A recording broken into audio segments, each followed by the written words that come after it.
Good morning, ladies and gentlemen. I'm meadsyreplays. Welcome back to the channel. In today's video, we are going to be playing and taking a look at the newest German light tank in Tier 9, the HWK-12.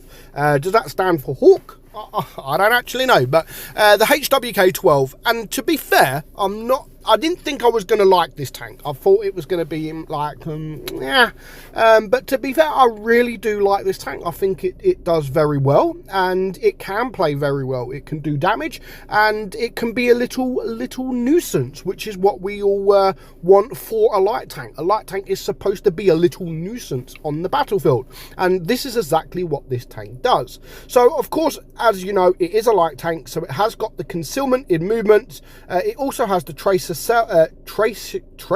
shells, and it also has the adaptive concealment, which is good for a light tank because, again, you spot the enemy, then you sort of stay spotted for longer than they do. So they stay spotted longer than you. So it does help. It can help. I don't think it's a massive difference, but it can help just that little bit, especially if you are in a 1 versus 1 situation. So your armor, let's just have a look. So yeah, your turret armor, of course, any of your armor, you don't have any. You don't have any armor at all. So do bear that in mind. So 84 on your turret, 40 on your hull. You will be HE'd, so do bear that in mind, especially on your hull. Your DPM is 2,924, which I don't think is too bad, especially with running calibrated shells. That is actually fairly decent DPM. Your reload is just 4.92 seconds, which is a very good reload for a tier 9 light tank. Penetration is 243 on your AP, 316 on your heat, and 49 on your HE. You've got a 240 alpha gun as well, so you know, yeah, it is on the lower side, but 240 every 4 seconds is still pretty good. And again, if you get into a situation where you're just spamming and no one's looking at you, then you can actually pump that DPM up very quickly. 200 on your heat and 270 on your HE. So yeah, your HE's only 30 more than your original, but to be fair, you're not going to really use HE too much unless you obviously come up against the grills, the waffles, the Borziks, etc. Your aim time is 3.4, so nothing special, but your dispersion is 0.262, which is actually very good, like very good. So I would probably run the vertical stabilizer to bring your aim time down to 3.2, and your gun dispersion will still be decent, but it's up to you what you run it with. Really, it's literally totally up to you. Let's just go back. So we've got the dispersion. You've got 8 degrees of gun depression, which again is actually quite nice, and your top speed is 63 kilometers per hour. So it's a very quick tank. It can be a very annoying tank as well. And yeah, you know what? I really enjoy the tank. I do think the tank is fantastic, and I didn't think I was going to enjoy the tier 9 light tank. But to be fair, if I'm totally honest, I probably prefer this more than the tier 10 version. Obviously, we are going to do the tier 10 video in the coming days, but yeah, I was overly surprised. You know, I played the tier 10, I tested the tier 10, never played the tier 9, and I just thought it was going to be another meh sort of light tank. But in fact, it is, as long as you don't get shot, it is a very good tank. The reload, the DPM, the speed, everything like that, it is very good. So you've just got to be a nuisance. As I've said earlier, it's a light tank at the end of the day. It does kind of look like an SP1C, doesn't it? It's obviously along them the same line, and yeah, when you do come up against tier 10, the penetration isn't the best, so sometimes you are going to struggle. But then that is where, as a light tank, you use your mobility, you use your speed, and then you run around the map and get to a position where you have a better shot at a weaker part of their tank.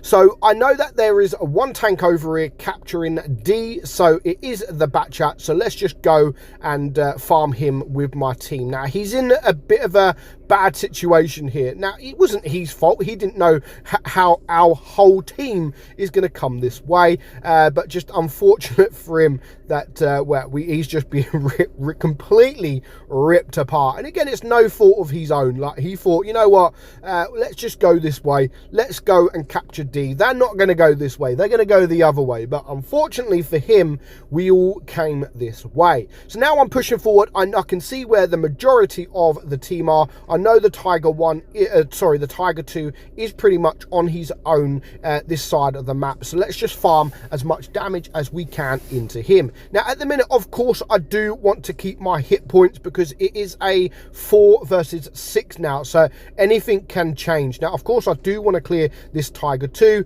just to get him gone, to bring it down to a 5 versus 5. So, you know, at the moment, it is anyone's game. So right now, let's just flank around and try and get behind these guys. Again, my penetration isn't great. I don't really want to sit in front of these guys, especially as I've got no armor at all. Now, one shot from this T30 could actually put me on a one shot. So you do have to be very, very careful. Now, there is still plenty of hit points left to go, so I'm not just going to rush in and waste my hit points. I want to keep my hit points because I may need them a bit later on. So again, this is what I try and do in most light tanks, to be fair. Is that you're no good sitting in front of a tank. You don't have that penetration. You don't have that armor.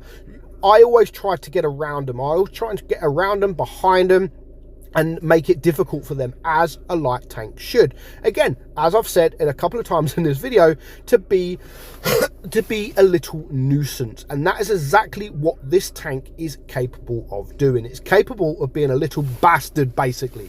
A little bastard. And I like that. I do like that. And as you can see, we're still full hit points. There's just one tank left alive. And at this point, this is where we can just go forward into this guy because we're not too bothered about losing any hit points. It's a 3 versus 1. I can pretty much out DPM this guy anyway. So we're going to take one more shot into him. Again, you can get the damage, dude. He's a one shot, but sadly, I do not get the final kill because the WZ112 does take that from me. So overall, I thought it was a good battle. The team did well. We worked together. We rushed when we needed to. And again, we've got 1,000 assistant damage. And maybe that kill at the end may have got me the mastery badge. But, you know, it is what it is. I thought we, as a team, apart from obviously the bottom two that done nothing and 67, I thought we actually performed really, really well. So again, a very, very good light tank in tier 9. I don't think there's that many that is as good as this, to be fair. And I'm not saying it is a very, very good tank, like it's the best. I do think it's a fun tank to play. It could be a nuisance. It's got DPM, it's got speed, and I think it is a very good tank to grind, especially if you are grinding the line. No rush to get the tier 10, no rush at all. Just enjoy it, play it, get the XP needed, and then you can obviously get the next tier 10. That is exactly what I'm going to do on my main account. Obviously, Christmas has just been, I've used all my free XP, which means I can't get even the tier 10. So a tier 10 video will be coming in the next couple of days, so stay tuned for that. But for now, let me know what you think of the WHK12 in the comments below. Hope you enjoyed today's video. I'm Meadsy, and I'll catch you all soon. Bye bye.